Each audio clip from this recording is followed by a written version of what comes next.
undang-undangnya perpustakaan hingga ke tingkat desa.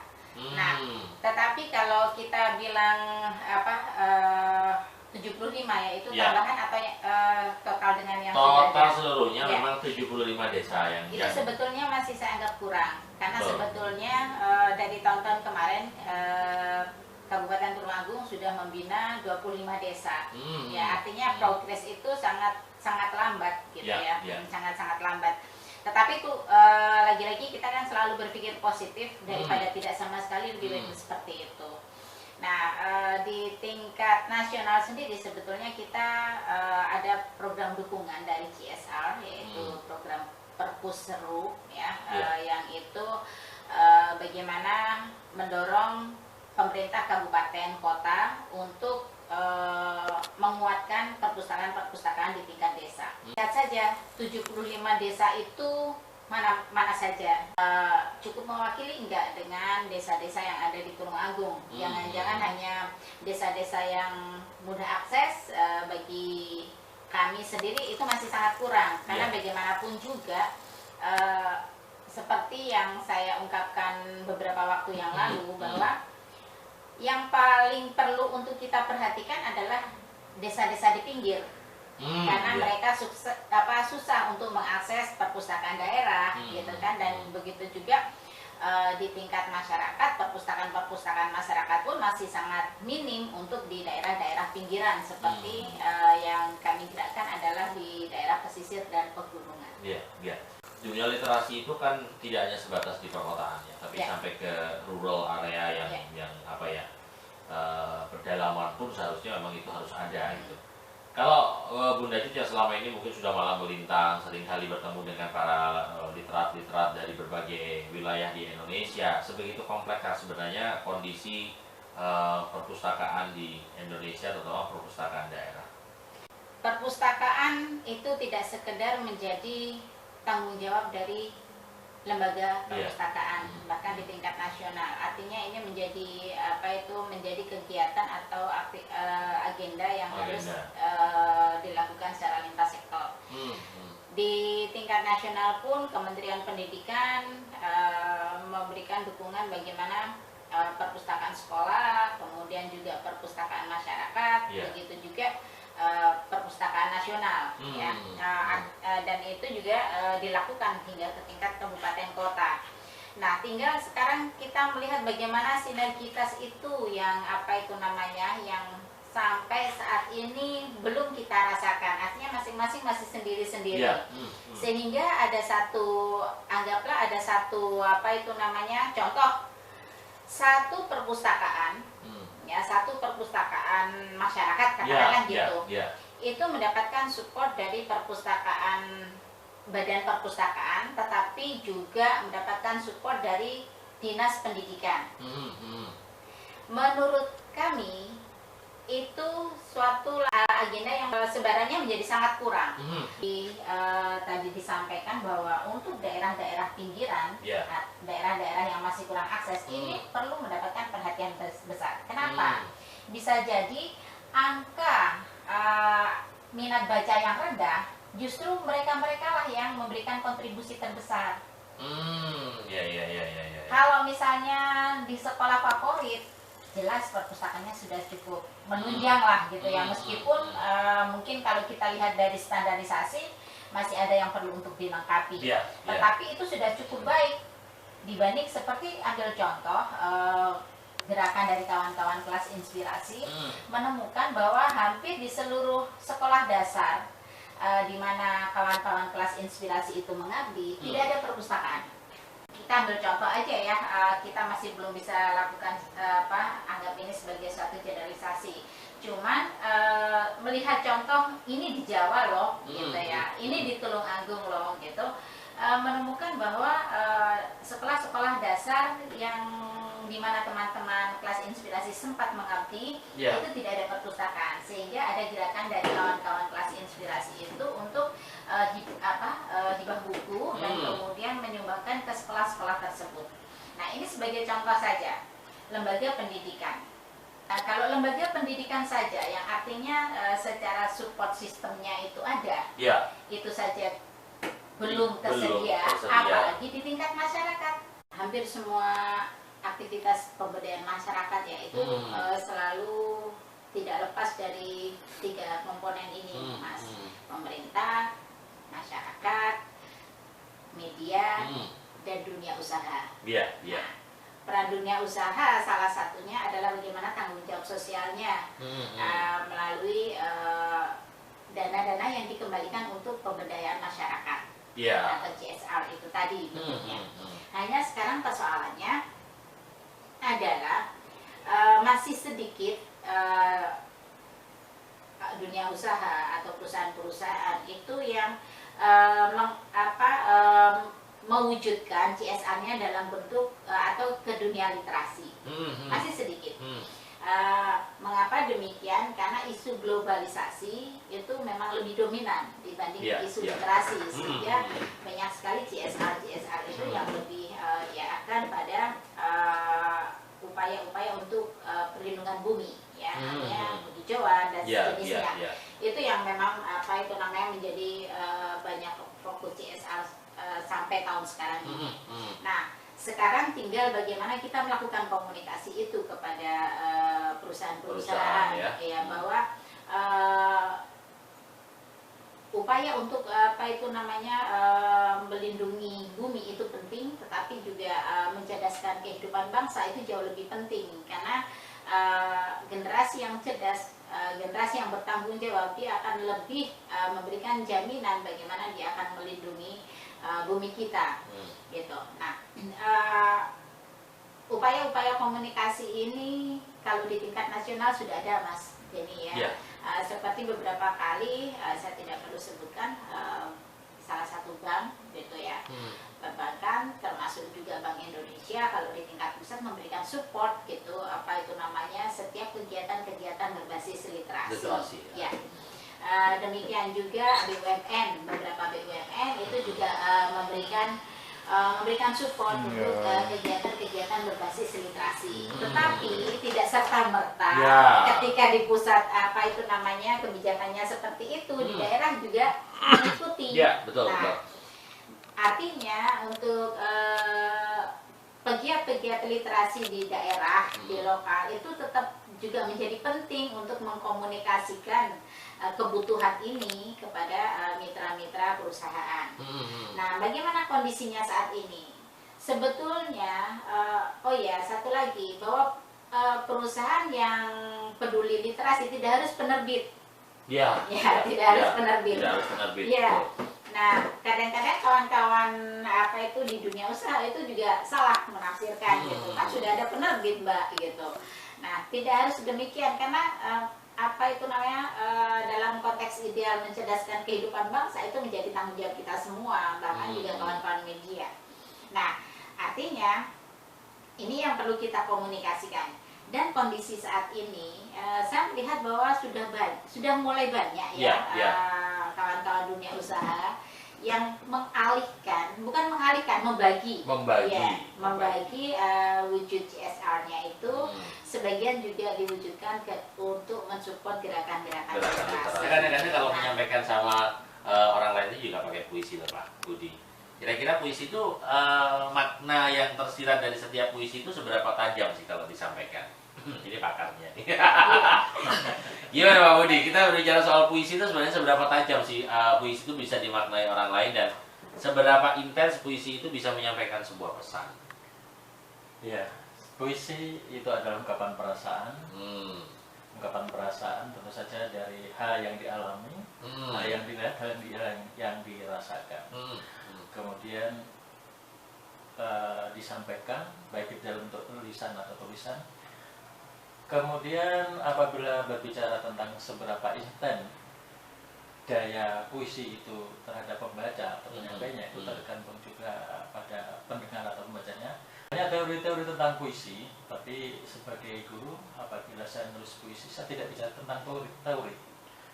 Anak akan semakin takut melihat teori sehingga tidak jadi puisi.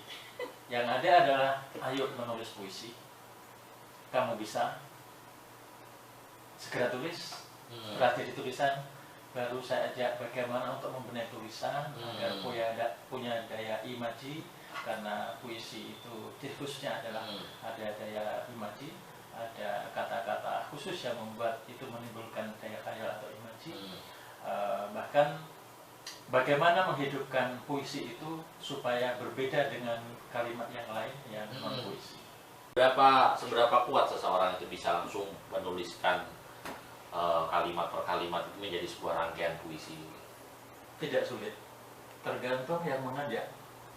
Wah, Kalau yang mengajak, tergantung yang mengajak, tergantung motivatornya. Saya mendirikan TBM tergantung motivatornya, karena motivatornya bagus. Kalau yang dua ini sudah nggak bisa ditolerir lagi nih kayaknya nih.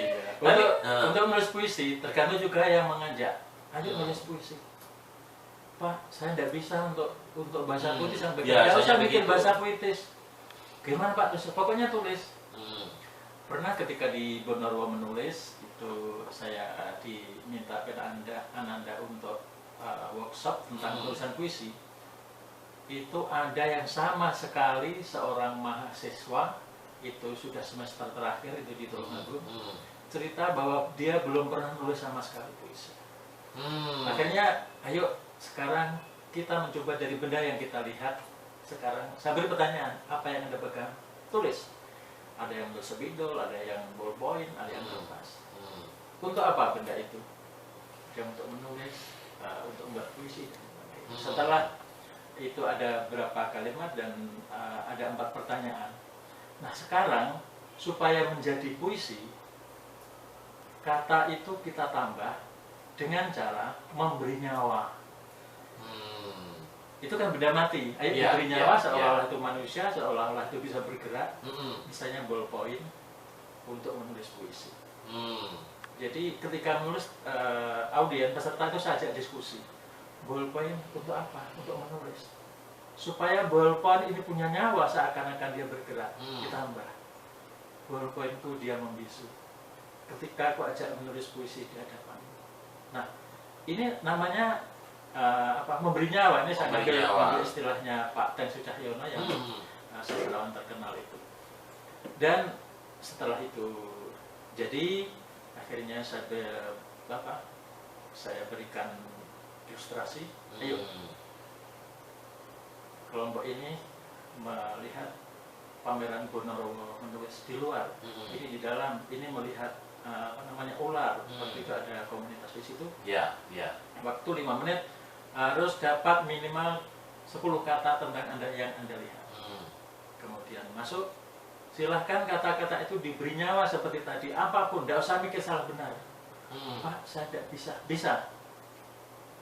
Nulisnya gimana? Dia tulis saja, tadi melihat apa? Ular. Kenapa? Apa yang kamu lihat? Takut. Tulis saja takut.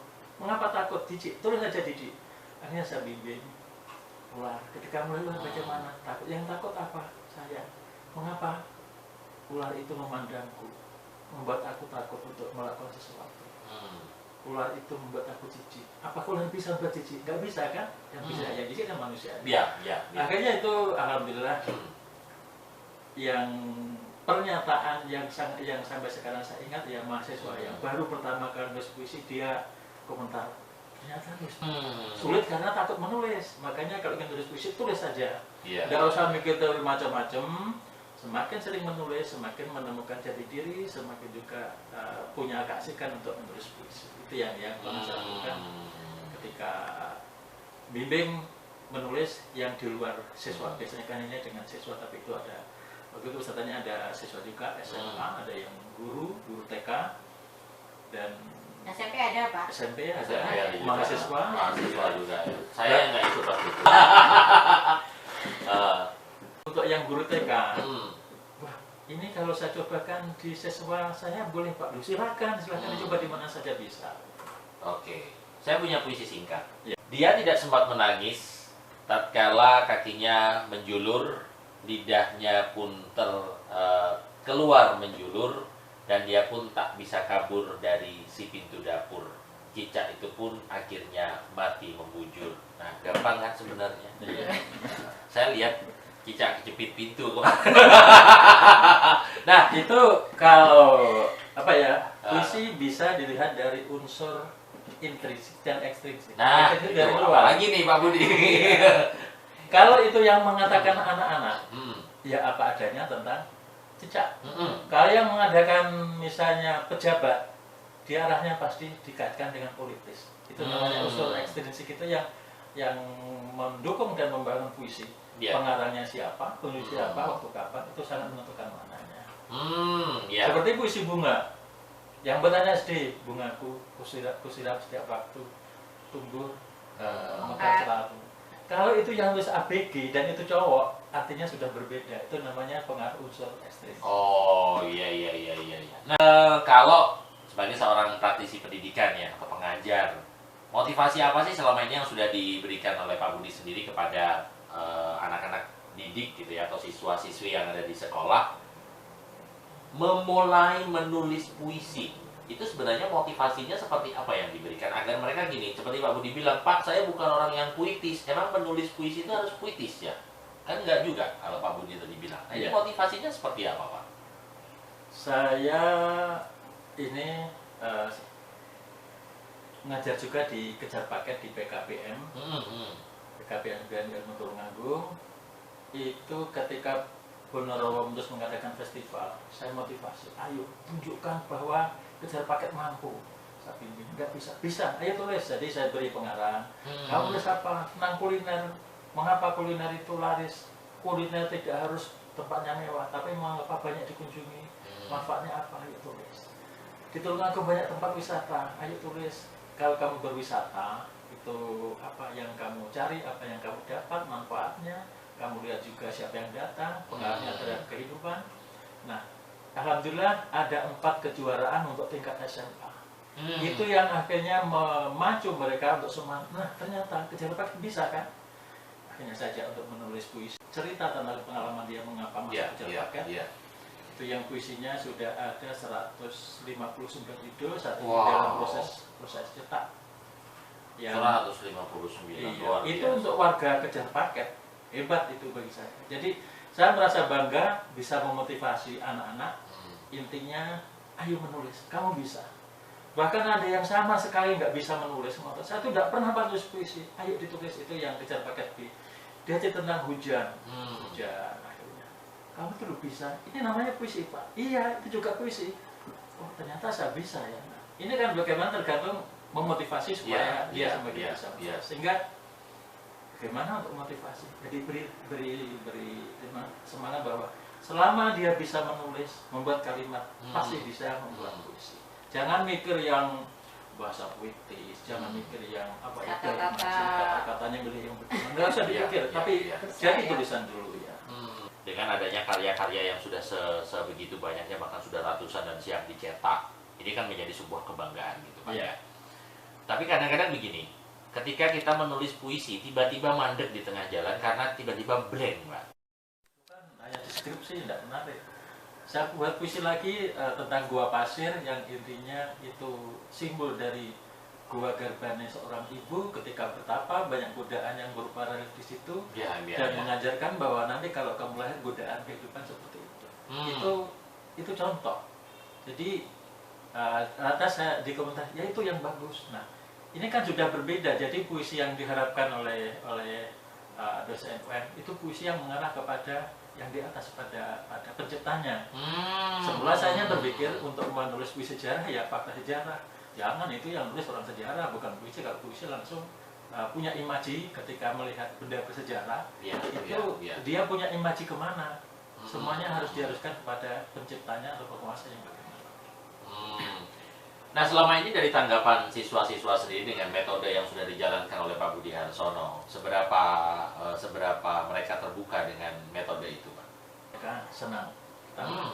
Yang kedua, dengan puisi atau dengan menulis ada perubahan psikologis karena dia merasa punya kemampuan, sehingga terus terang yang semula agak nakal itu dengan saya beri motivasi. Kamu ternyata bisa, ayo tulis, ini buktinya. Bisa Pak ya? Iya bisa. Bahkan di kejar paket kan ada yang termasuk kategori difabel. Itu nggak percaya diri, tapi saya melihat puisinya itu bagus. Ayo nulis puisi. Saya bisa Pak ya? Bisa. Komentarnya karena dia difabel, Pak tapi jangan bilang kalau saya bisa, ya saya kan malu. Saya ya maklum. tapi dia punya kelebihan itu dalam menulis puisi sehingga ketika saya motivasi dia malah berkarya.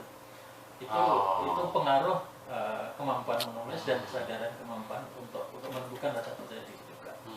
Bahkan dari puisi bisa mengungkap permasalahan seseorang. Ada dari warga kejar paket itu yang cerita mengapa dia dikejar paket sampai gagal di kelas 2 SMA karena putus dengan ibunya yang jadi TKI. Sehingga ketika gagal, ketika masuk di SMA dia janji ingin menembus dosa-dosa kepada ibunya karena kesalahpahaman dia menerjemahkan kasih sayang seorang. Itu hanya dari puisi bisa melihat bagaimana perasaan penciptanya, mungkin sebagian riwayat hidupnya. Mencoba ya, puisi yang sampai sekarang saya ingat ketika tahun 83 saya mahasiswa baru dan puisi itu tempel di Mading banyak komentar sama sekali. Nah, silakan Pak, diingat-ingat masa lalunya. Seandainya lembut yang menyapa, aku pasti diam. Mengedipkan kemudian membalikkan tatap. Aku hanya diam membisu bersama tatapan ayumu. Terima kasih. Wah, luar biasa. Karena di dalam ruangan ini yang ayo cuma saya rasa ini juga terdiri. Ya, Bun, kita ambil Ya. kesimpulan. Puisi adalah salah satu sarana kita menyampaikan sesuatu tanpa harus menyampaikannya secara frontal dan ekstrim, gitu kan. Kesimpulan apa yang bisa kita ambil dari? Iya, puisi kan salah satu bagian dari Betul. kekuatan sastra, Sastra. ya. Sama seperti produk-produk sastra lainnya, dia bisa menjadikan alat kekuatan perubahan, kekuatan kritik. Nah, tinggal kalau ini tadi apa yang disampaikan oleh Pak Budi adalah dalam tataran edukasi, bagaimana memperkenalkan pembuatan puisi kepada anak didik. Sebetulnya kita tadi ingin berbicara, kalau waktunya cukup panjang, adalah klinik menulis, bagaimana Klan Diur juga bersama-sama dengan kita belajar untuk menulis puisi.